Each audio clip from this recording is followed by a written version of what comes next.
Morning dear students, कैसे आप लोग। आज हम स्टार्ट करने जा रहे हैं फिजिक्स के अंतर्गत यूनिट 4 यानी दृढ़ पिंड की घूर्णन गति यानी rotational motion of rigid body. बहुत अच्छा चैप्टर है और आप जैसा कि सभी स्टूडेंट जानते हैं कि हर यूनिट से क्वेश्चन पूछे जाएंगे। आपकी कुल मिला के 6 यूनिट है, जो 4th यूनिट आपकी स्टार्ट हो रही है। ठीक है, अब देखिए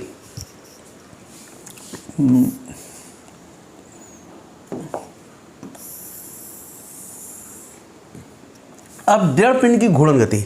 ठीक है, अब घूर्णन गति को समझने से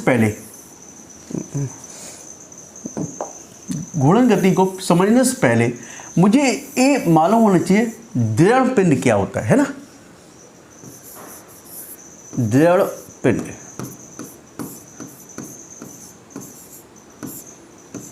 ठीक है, यानी कि रिजिड बॉडी।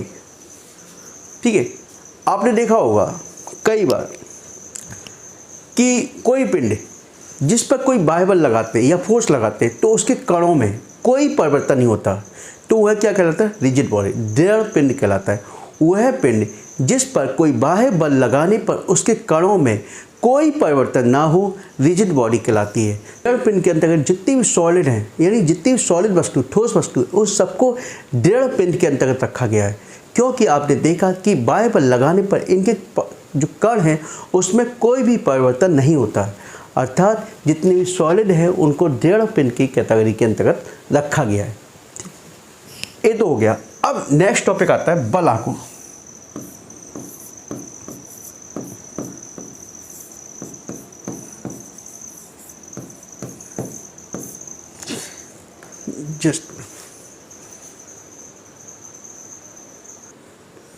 देखिए, बल आघूर्ण को समझने से पहले आपको ये मालूम होना चाहिए। देखो, आपको ये क्या दिख रहा है? चक्की दिख रही है ना घर। आपने देखा होगा गांव में, जो स्टूडेंट गांव में अभी भी रहते हैं तो उनके यहाँ पर इस प्रकार की चक्की होगी, यानी कि घर पे आटा पीसने वाली चक्की होगी आपकी। ठीक है, तो उसमें क्या होता है, इस पर अपने फोर्स लगाते हैं, यानी इस पर फोर्स लगाकर,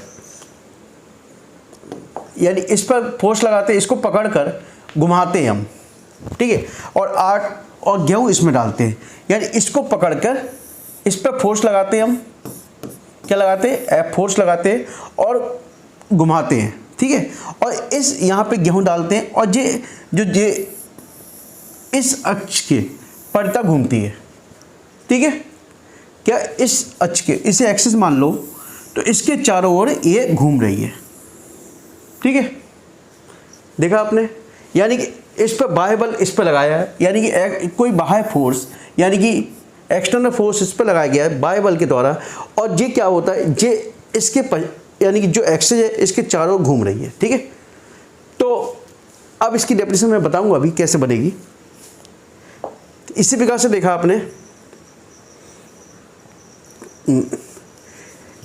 यहाँ पर सपोज गेट, सभी के गेट चढ़े हुए, तो यहाँ पर एक कब्जे लगे होते हैं। क्या लगे होते हैं? कब्जे।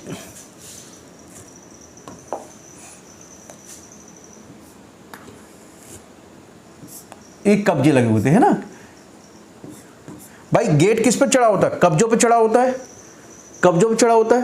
अब जो आपके हैंडल होते हैं खोलने के या बंद करने के लिए, वो इससे दूरी पर होते हैं, है ना। इससे दूरी पे होते हैं, और जितनी अधिक दूरी पे होंगे उतना अधिक फोर्स हम लगा सकते हैं। इसी प्रकार से आपने चक्की पे देखा, उसमें भी बताऊंगा अभी। ठीक है, अब इसको पकड़ के खींचोगे, यदि मैं इस हैंडल को यहाँ पास में लगा दूँ तो क्या होगा?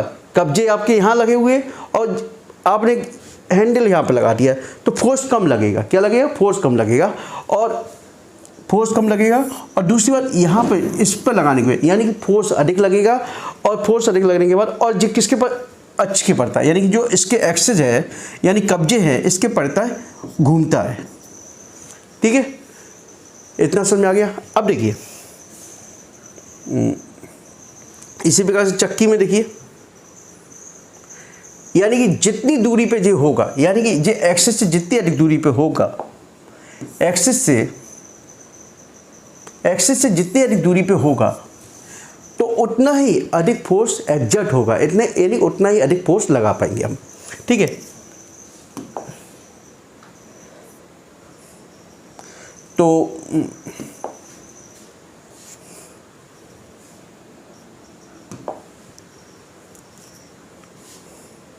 अब देखिए, यानी कि टॉर्क क्या हो गया बेटा, यानी कि बल आघूर्ण।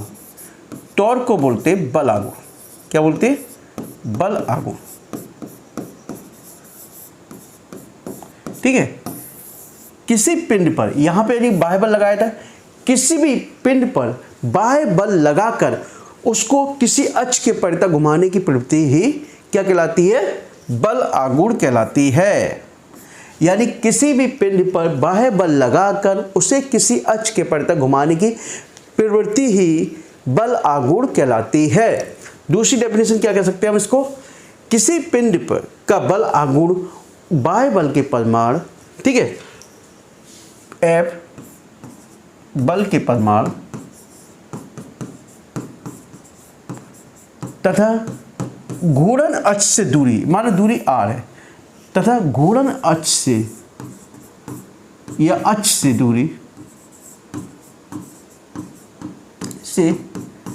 दूरी के गुणनफल के बराबर होता है।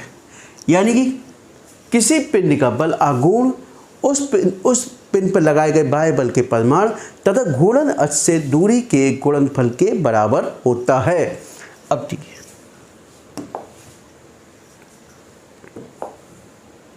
ठीक है, अब बल आघूर्ण, ठीक है, अब बल आघूर्ण F इंटू आर। एक मिनट, थोड़ा रिकॉर्डिंग चेंज कर दूँ थोड़ी।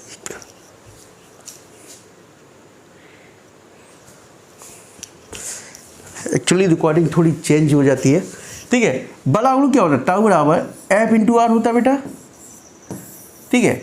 यह एक कैसी सदिश राशि, कैसी है? सदिश राशि है, सदिश राशि। कई बार एग्जाम पूछा गया है, ठीक है। और F की डायमेंशन क्या होती है? MLT-2, ठीक है। फोर्स वाला क्या होता है? M इंटू ए, M की M और A की क्या होगी? LT-2, LT-2, ठीक है। और R क्या है? डिस्टेंस इसकी L, तो क्या हो गया? ML² T-2, ठीक है। ए आपकी क्या हो गई? बल आघूर्ण की डायमेंशन हो गई। और यूनिट क्या हो गई? यूनिट आपकी क्या हो गई? बल की क्या होती है? न्यूटन। और आर की क्या होती है? मीटर, ठीक है। ये आपका मात्रक हो गया, समझ में आ गया। अब देखिए नेक्स्ट टॉपिक, यदि रिजिड बॉडी में, यानी दृढ़ पिंड में, रिजिड बॉडी, दृढ़ पिंड में जो गति होती है दो प्रकार की होती है। दो प्रकार की गति होती है, लिखते जाइए, जो मैं बोलते जा रहा हूं लिखते जाइए। दो प्रकार की गति होती है। पहला होता है स्थानांतरीय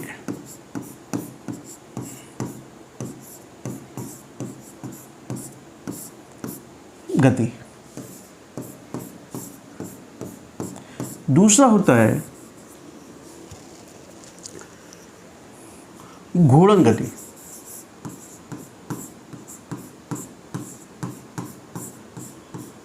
ठीक है, यानी कि इंग्लिश में बोलते हैं ट्रांसलेटरी मोशन, इसको रोटेशनल मोशन, ठीक है, मोशन आगे जोड़। अब देखिए आपने देखा स्थानांतरित, यानी इस प्रकार की गति में किसी भी पिंड के, यानी पिंड में क्या होते हैं, कई पार्टिकल्स होते हैं, है ना।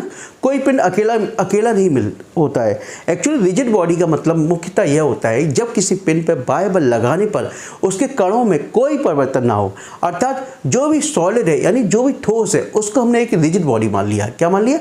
रिजिड बॉडी मान लिया, ठीक है। अब कोई भी पिंड, यानी जिस पर बाह्य बल नहीं लगाने पर उसके कणों में परिवर्तन नहीं हो रहा, यानी कई पार्टिकल से मिलकर बना होता है। किससे? कई पार्टिकल से मिलकर बना होता है। अब जब सारे पार्टिकल एक सरल रेखा में और एक ही डायरेक्शन में गति करते हैं, यानी किसी पिंड के सभी कण एक सरल रेखा में और एक ही डायरेक्शन में गति करते हैं, तो इस प्रकार की गति को स्थानांतरी गति कहते हैं। जैसे आपने देखा, आप कार चला रहे हो, क्या चला रहे हो, कार चला रहे हो, तो कार चलाने में यदि कार का मूवमेंट इस डायरेक्शन, माना एक कार है आपकी, ठीक है, कार है, पहिए लगे हुए आपके, अब कार का मूवमेंट इस डायरेक्शन में, कैसे, इस डायरेक्शन में, तो कार के जो पार्टिकल्स होंगे, ठीक है, वो सभी एक ही डायरेक्शन में जा रहे होंगे, एक ही डायरेक्शन, एक सरल रेखा में जा रहे हैं। देखिए इस तरीके से जा रहे हैं सरल रेखा में। आप साइकिल से जा रहे हो, साइकिल से तब भी एक ही डायरेक्शन में जा रहे हो, ठीक है, ठीक है। अब देखिए स्थानांतरी गति हो गई। अब देखिए घूर्णन गति। घूर्णन गति में क्या होता है, कोई भी पिंड है, ठीक है, किसी अक्ष के, माना कोई अक्ष एक्सिस, ठीक है, इसके चारों घूम रहा होगा, क्या होगा, इसके चारों घूम रहा होगा, है ना, ठीक है, कोई भी पिंड है किसी अक्ष के चारों घूम रहा होगा, ठीक है, यानी कि वृत्ताकार पथ पर गति कर रहा हो। जब कोई पिंड किसी अक्ष के परितः घूमता है तो इस प्रकार की गति को हम क्या कहते हैं, घूर्णन गति कहते हैं। याद रखिए, समझ में आ गया। या दूसरा कह सकते हैं, यदि किसी पिंड के जो कि किसी अक्ष के परितः घूम रहा हो तो उसके सभी कण भी उसी अक्ष के परितः घूम रहे होंगे, ठीक है, तो इस प्रकार की गति को हम क्या कहते हैं, घूर्णन गति कहते हैं। अब देखिए इसके पार्टिकल्स हैं, कई पार्टिकल्स इस तरीके से मूवमेंटेड हो रहा है, इसी एक्सिस के चारों तो घूमेंगे, बताइए मुझे, सरल रेखा में तो जा ही नहीं रहे, क्योंकि देखिए इस तरीके से कुछ, देखिए यहाँ यों कुछ इससे भी टकराएंगे, ठीक है, यानी किसी एक्सिस के चारों घूमते हैं, ठीक है। आपने देखा ग्लोब है, ग्लोब जानते हो ना, मानचित्र, मानचित्र का जब एक प्रोटोटाइप होता है, नमूना जो होता है, आपने देखा घुमाते हैं तो एक एक्सिस पे घूमता है, किसी एक्सिस पे घूमता है, ठीक है, तो ये क्या है, घूर्णन गति है, क्या है, ठीक है, रोटेशन मोशन है, घूर्णन गति। आपने देखा अर्थ है, अर्थ अपने एक्सिस पे घूम रही, तो क्या है, एक घूर्णन गति है, ठीक है। आपने देखा घड़ी की सुई है, घड़ी की सुई भी क्या है, किसी एक्सिस के चारों ही तो घूम रही है, तो वह भी क्या है, घूर्णन गति है।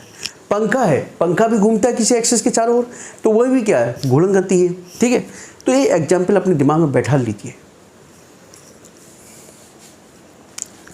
चलिए अब टॉपिक शुरू होता है जड़त आघूर्ण।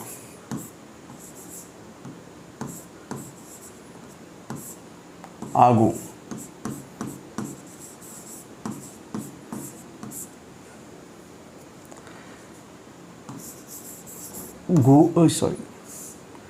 रिजिड वो सॉरी मोमेंट ऑफ इनर्शिया है ना, मोमेंट ऑफ इनर्शिया, ठीक है।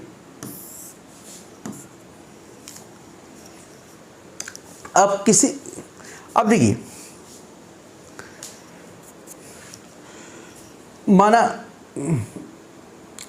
ये आपका कोई एक्सिस है, क्या है, एक्सिस है, ठीक है, कोई एक्सिस है, ठीक है।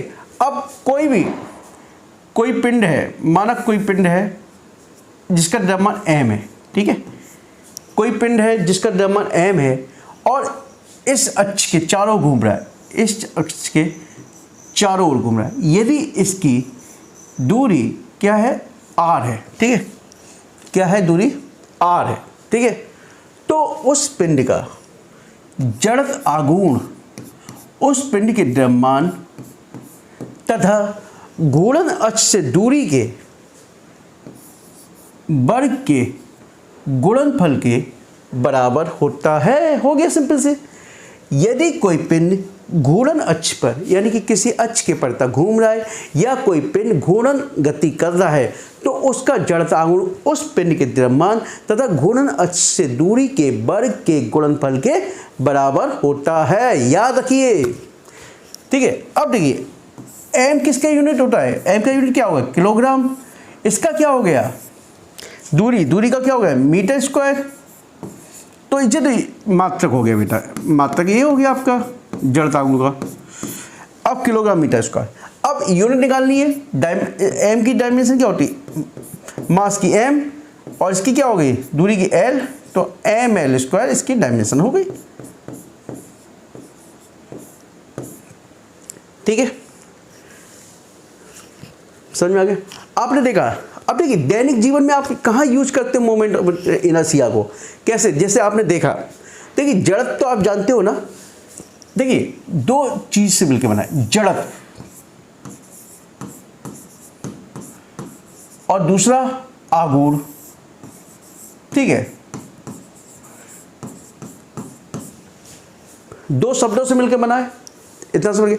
जड़त्व का मतलब क्या है, यदि कोई वस्तु स्थिर है तो वह स्थिर रहेगी जब तक कि उस पर कोई बाह्य बल ना कार्य करे। यदि कोई वस्तु गतिमान है तो गतिमान रहेगी जब तक कि उसके ऊपर कोई बाह्य बल कार्य ना करे, ठीक है, याद रखिए। यानी कि उनकी स्थिति में कोई परिवर्तन नहीं होगा जब तक कि उनके ऊपर कोई बाह्य बल कार्य नहीं करेगा, इतना याद रखिए। तो अब देखिए बाह्य बल यानी जड़त्व समझ में आ गया। अब आघूर्ण, अब देखिए यानी कि जड़त्व के साथ आघूर्ण जोड़ा गया है, ठीक है। अब आपने देखा बच्चों का खिलौना होता है, दैनिक जीवन में जो प्रयोग करें, बच्चों का खिलौना होता है, खिलौने में गाड़ी होती है, गाड़ी में पहिए घिसते और उसको छोड़ देते हैं, तो गाड़ी यानी कि अपने आप चलती है, होता नहीं, चलती नहीं चलती, बताइए आप।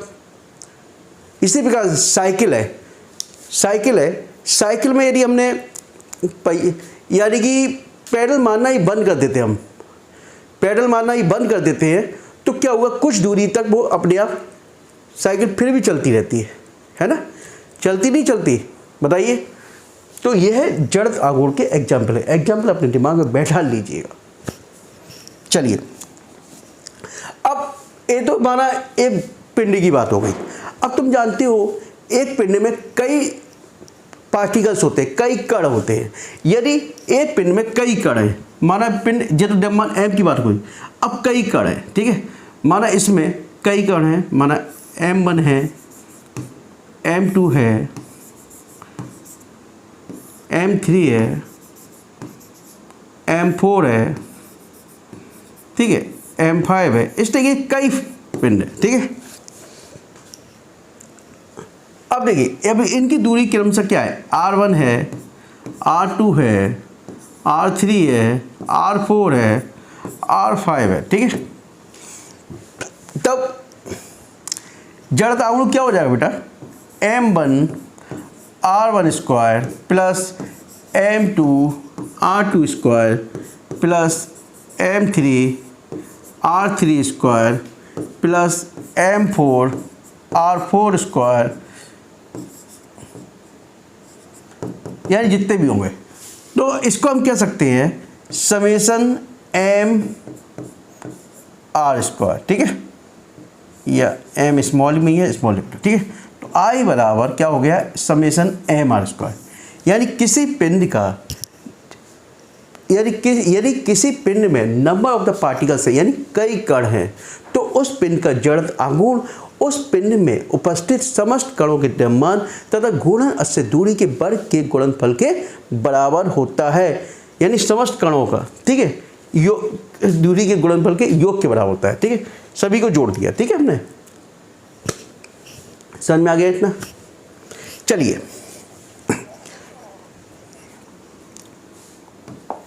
नेक्स्ट टॉपिक है कोहनी त्वरण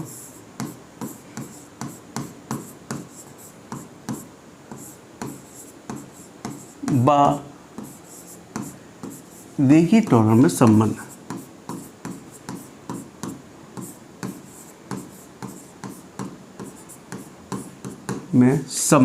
ठीक है,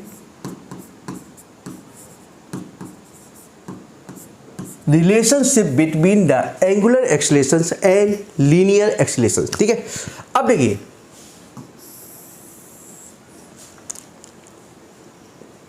ये आपका सेंटर है, ओ मान लिया, ठीक है। अब इस अक्ष के पड़ता कोई पिंड घूम रहा है, घूर्णन अक्ष, यानी कोई पिंड किसी अक्ष के पड़ता घूर्णन गति से घूम रहा है। यदि उसका रेखी वेग, जो मैं बोल रहा हूं लिखते जाइए, यदि उसका रेखी वेग v है, क्या है, v है, और उसका कोणीय वेग ओमेगा है, क्या है, कोणीय वेग ओमेगा है, ठीक है, ठीक है, इतना समझ में आ गया।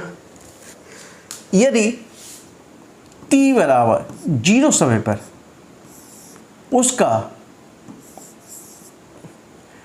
कोणीय वेग ओमेगा 1 क्या है, ओमेगा 1 है, ठीक है, क्या है, ओमेगा 1। और t समय पश्चात उसका कोणीय वेग ओमेगा 2 हो जाता है, क्या हो जाता है, ओमेगा 2 हो जाता है, ठीक है, समझ में आ गया। माना कोई पिंड जो कि घूर्णन अक्ष के परितः घूम रहा है, यदि उसका t बराबर 0 सेकंड पर उसका कोणीय वेग क्या है, ओमेगा 1 है, और t समय पश्चात उसका जो कोणीय वेग ओमेगा 2 हो जाता है और उसका रेखीय वेग v है, ठीक है, इतना याद रखिए। अब देखिए, वी नो दैट, हम जानते हैं, कुछ जानते हैं हम लोग, नहीं जानते। अल्फा वाला क्या होता है बेटा, डेल्टा ओमेगा अपॉन टी, पढ़ा है नहीं पढ़ा है, या चाहो तो यही हम डेल्टा टी हम जोड़ दे रहे, ठीक है। तो क्या होता है, अल्फा वाला क्या होता है, delta omega upon delta T, यानी कि कोणीय त्वरण क्या होता है, कोणीय वेग परिवर्तन की दर को क्या कहते हैं, कोणीय त्वरण कहते हैं, ठीक है। अब देखिए, इतना आ गया। अब सपोज इसके सीमांत मान की बात की जाए, किसकी, सीमांत, ठीक है। तो सीमांत मान की बात करूं तो इसको बोल सकते हैं या तो अल्फ, या इसको ऐसा कर लो, डेल्टा ओमेगा क्या होता है, omega 2 omega 1 upon delta T लिख सकते हो। बात देखिए, समझाने के लिए बोल दिया मैंने आपको, ठीक है, बताइए। अब देखिए, अल्फा वाला क्या है बेटा, लिमिट t इक्वल टू 0, और इसको लिख सकते हैं delta omega upon delta t बराबर बेटा इसको क्या हो जाएगा, d ओमेगा अपॉन dt। बताइए, समझ में आया। Limit t tends to 0 delta omega upon delta t, तो क्या हो गया, इसको differentiate d omega upon dt लिख दिया मैंने, ठीक है।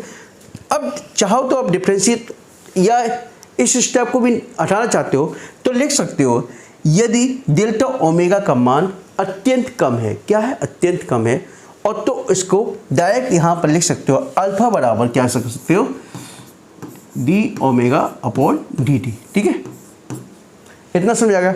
अब तुम जानते हो, क्या जानते हो, ओमेगा बराबर क्या होता है, b अपॉन आर। ओमेगा बराबर क्या होता है बेटा, b अपॉन आर, होता है नहीं होता, बोलो, होता है नहीं होता।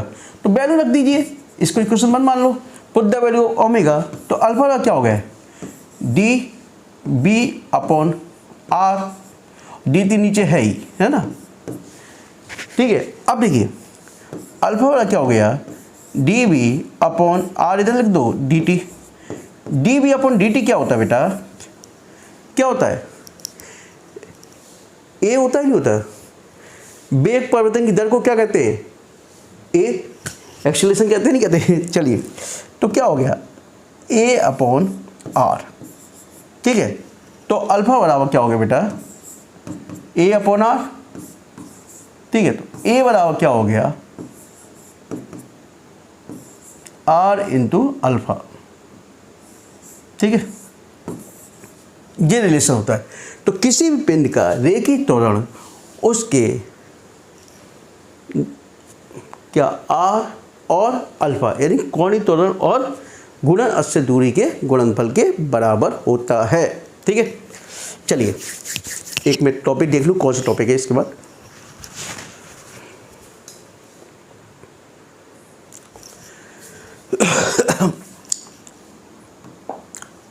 नेक्स्ट टॉपिक है बल आघूर्ण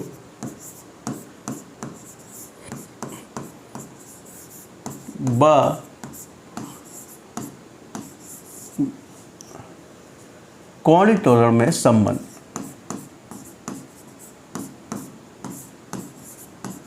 त्वरण में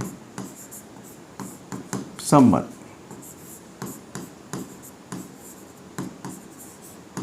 ठीक है। तो रिलेशनशिप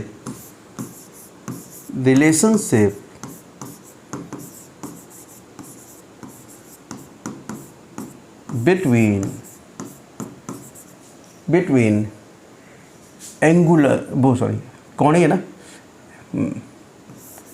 एंगुलर एक्सीलरेशंस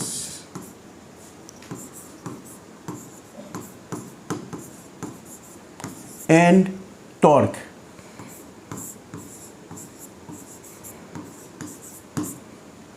देखिए अब देखिए सिंपल से वही चीज लिखनी है। माना कोई पिंड किसी अक्ष के पड़ता है या माना कोई पिंड घूर्णन गति कर रहा है ये और उसका कोणीय त्वरण अल्फा है। क्या है? अल्फा है। ठीक है, लेकिन और उसका रेखीय त्वरण क्रमशः परिवर्तित होता रहता है। माना कोई पिंड किसी अक्ष के पड़ता घूम रहा है और उसका कोणीय त्वरण अल्फा है तथा उसका रेखीय त्वरण ए है। रेखीय त्वरण ए है। ठीक है, रेखीय त्वरण ए है। ठीक है, इतना लिख दीजिए। ठीक है, अब लेकिन उसका रेखीय त्वरण परिवर्तित होता रहता है। क्या होता रहता है? परिवर्तित होता रहता है, लेकिन उसका कोणीय त्वरण कैसे रहता है? कांस्टेंट रहता है, नियत रहता है। ठीक है, अब देखो सिंपल सी है। एफ बराबर बेटा बी नोडेट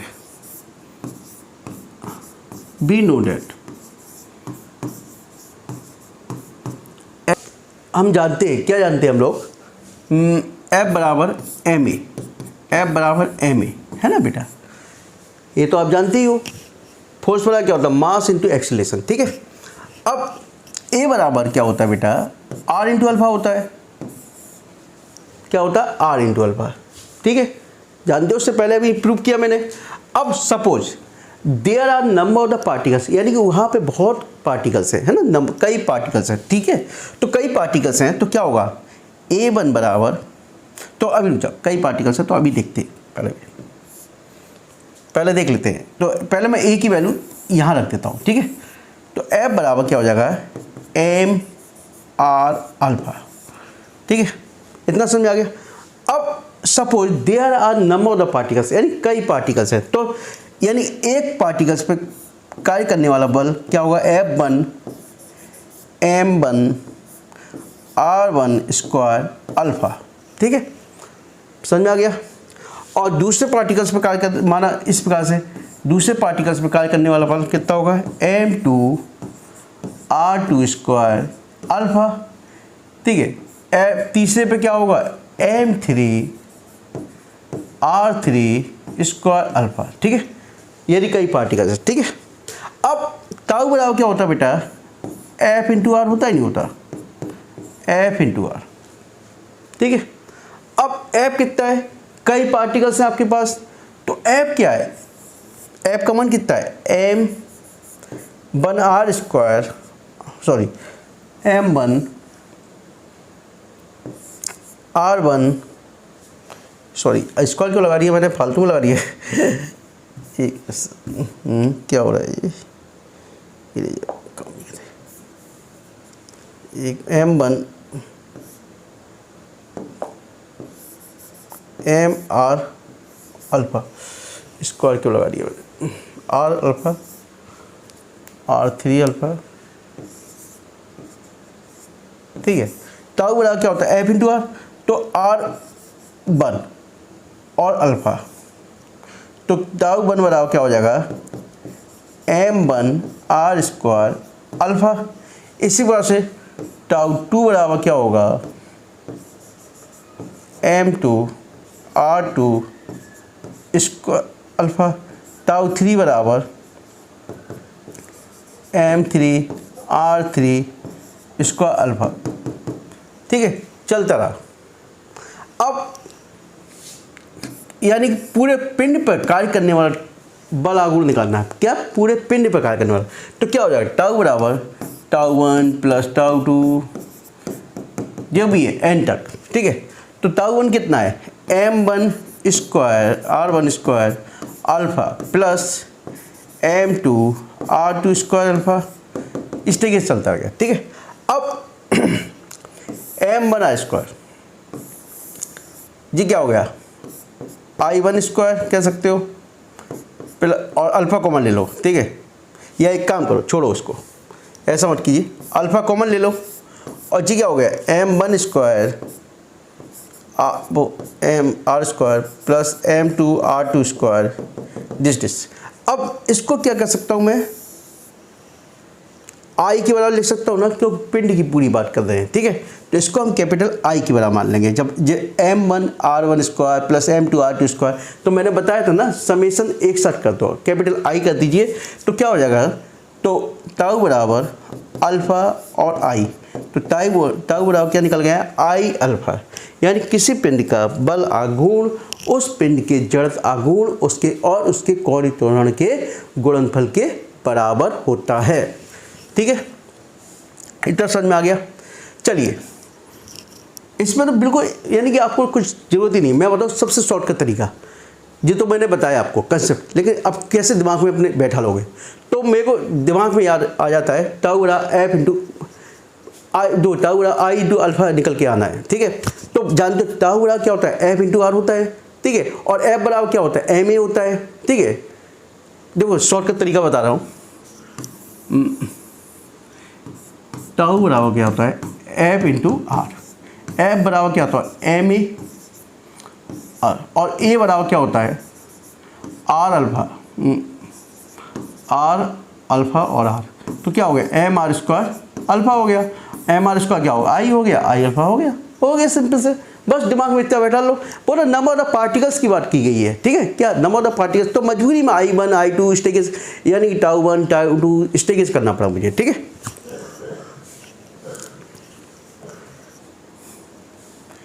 नेक्स्ट, अब देखिए घूर्णन गति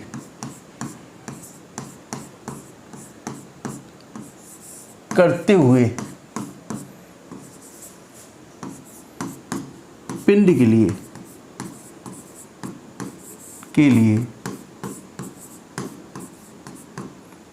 गति के समीकरण,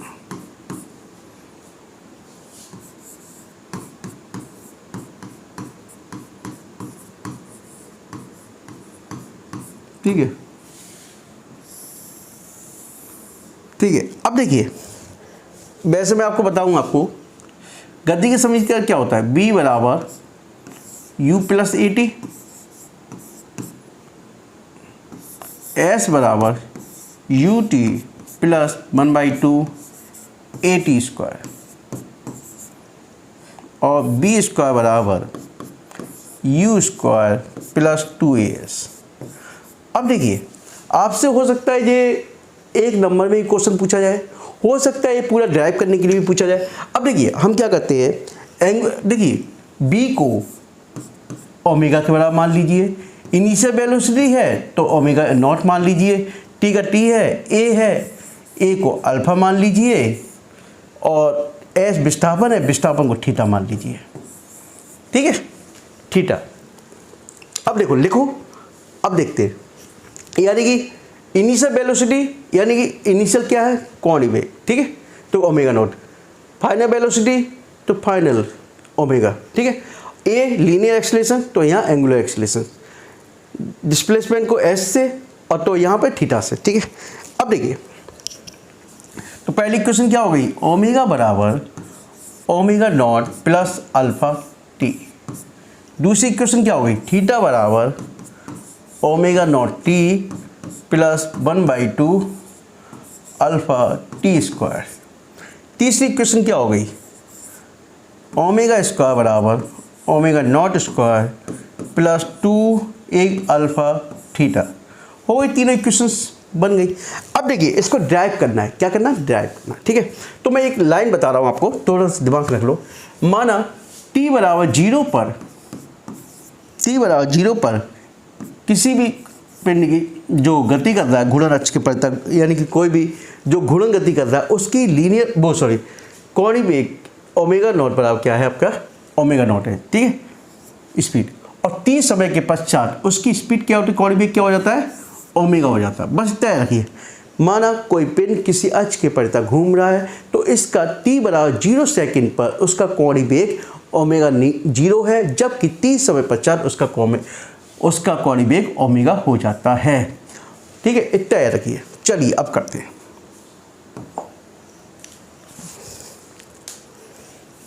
बी नोटेड। अब देखिए पहला इक्वेशन प्रूव करना है, पहले इक्वेशन के लिए, ठीक है। बी नोटेड अल्फा क्या होता है, D omega upon d T. इतना जानते हैं ना, बताइए, इतना तो जानते हैं। तो अल्फा डी टी बराबर डी ओमेगा हो गया, ठीक है। अब यदि हम इसको 0 से इंटीग्रेशन में ले लें, 0 से लेकर t सेकंड तक, क्यों हमारा टाइम कहाँ है, 0 से स्टार्ट किया था और t सेकंड तक, और इसको क्या किया था ओमेगा से लेके ओमेगा नॉट से ओमेगा, ठीक है। इनिशियल क्या था ओमेगा, ठीक है, और फाइनल कितना ओमेगा, ठीक है। अब देखिए इसको इंटीग्रेशन करोगे डी टी का t हो जाएगा, ठीक है, अल्फा t, ठीक है। इसको सॉल्व करोगे तो क्या होगा, t माइनस 0 ही हो जाएगा। इसको किया ओमेगा हो गया, डी ओमेगा ओमेगा हो गया, और जी ओमेगा ओमेगा में, तो अल्फा टी बराबर इसको सॉल्व किया ओमेगा माइनस ओमेगा नॉट, ठीक है। तो ओमेगा बराबर क्या आ गया, जेदा भेज दो, omega naught plus alpha T. हो गया पहला इक्वेशन सॉल्व, हो गया। दूसरा देखिए, बी नोटेड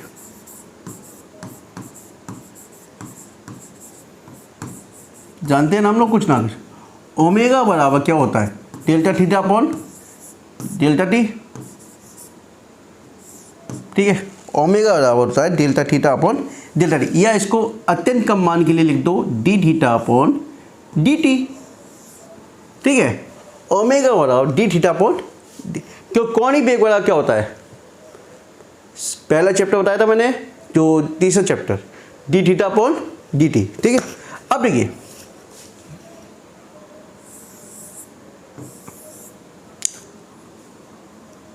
कोण बटे समय होता है ना, कोणीय वेग बराबर कोण बटे समय। अब देखिए डी थीटा बराबर क्या हो गया, ये डी थीटा बराबर ओमेगा डी टी, ठीक है। अब डी थीटा, तो डी थीटा को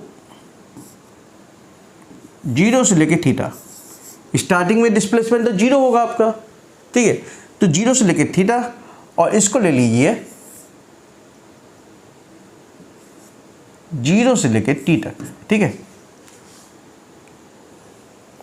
अब देखिए, अभी देखिए पहले मैं इसको वैल्यू रखूंगा यहाँ पे डी थीटा, इस डी थीटा की क्या हो गई, अभी बना रहने दो, ठीक है। अभी 0 से लेके थीटा और डी थीटा, ठीक है। और यहाँ ओमेगा की वैल्यू रख दो, ओमेगा बराबर क्या होता है, omega naught plus alpha T, ठीक है, यही होता है। अब डी टी, और ये 0 से लेके टी तक कर दीजिए, ठीक है। अभी मैं इसको यहाँ मत लगाइए, क्योंकि ये एक स्टेप नीचे लगाइए, ज़्यादा सही रहेगा, ठीक है। ओमेगा डी टी, ठीक है, ओमेगा वैल्यू रख दिया आपने। अब देखिए इसको सॉल्व करो, इसका तो थीटा ही आ जाएगा, थीटा माइनस 0। अब इसको सॉल्व करोगे आप, जे ओमेगा डी टी, तो क्या हो गया ओमेगा नॉट टी प्लस इसका करोगे टी का अल्फा टी स्क्वायर बाई 2, और ये 0 से लेके टी तक। अब इसको सॉल्व कर लो, सॉल्व करके वही आएगा,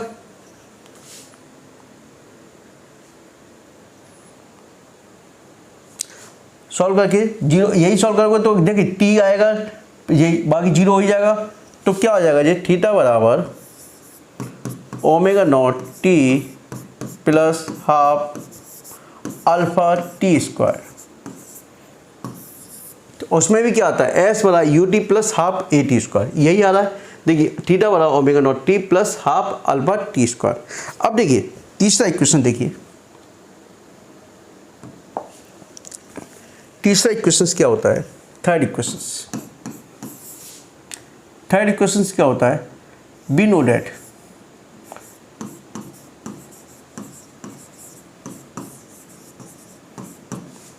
ओमेगा बराबर क्या होता है, omega naught plus alpha T.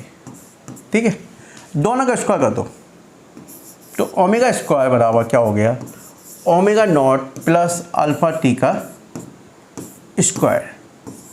Solve करो, ओमेगा स्क्वायर बराबर क्या हो गया, omega naught square plus alpha square T square plus 2 omega naught alpha T.